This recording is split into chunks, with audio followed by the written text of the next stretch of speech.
मानव सभ्यता के साथ ही रोग और उनकी चिकित्सा का इतिहास जुड़ा है।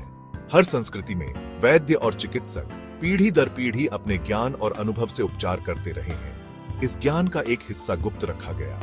दुर्लभ जड़ी बूटियों से बनी औषधियां, गुप्त मंत्रों के साथ प्रयोग की जाने वाली औषधियां, जिनके बारे में कहा जाता है कि ये असाध्य रोगों को भी ठीक कर सकती है।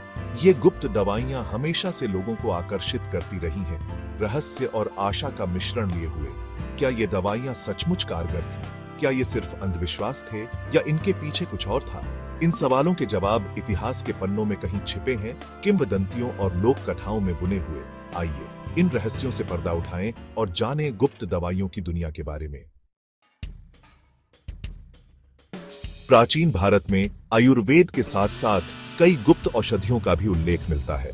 संजीवनी बूटी, जिसके बारे में रामायण में कहा गया है कि इसने मृत लक्ष्मण को पुनर्जीवित किया, एक ऐसी ही गुप्त औषधि का उदाहरण है। इसके अलावा सोमरस का वर्णन भी वेदों में मिलता है, जो एक दिव्य पेय पदार्थ था और देवताओं को अमृता प्रदान करता था।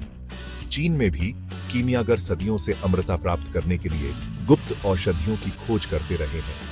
ऐसी ही एक औषधि थी पारा का अमृत, जिसे पीने से माना जाता था कि मनुष्य अमर हो सकता है। गुप्त दवाइयों के इर्द गिर्द कई किंवदंतियां और लोकोक्तियां प्रचलित हैं।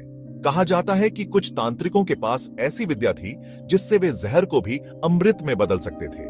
इसी तरह नाग सर्पों के झर और उसके प्रतिरोध के बारे में भी कई रहस्यमयी कहानियां प्रचलित हैं। इन कहानियों में कितनी सच्चाई है, यह कहना मुश्किल है, लेकिन ये इस बात का संकेत जरूर देती हैं कि पुराने जमाने में लोगों का प्रकृति और उसकी शक्तियों पर गहरा विश्वास था।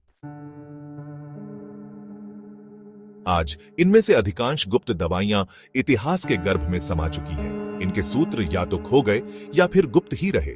इसके पीछे कई कारण हो सकते हैं। हो सकता है कि ये दवाइयां बनाने की विधि बहुत जटिल रही हो, या फिर इनमें प्रयोग होने वाली जड़ी बूटियां विलुप्त हो गई हों।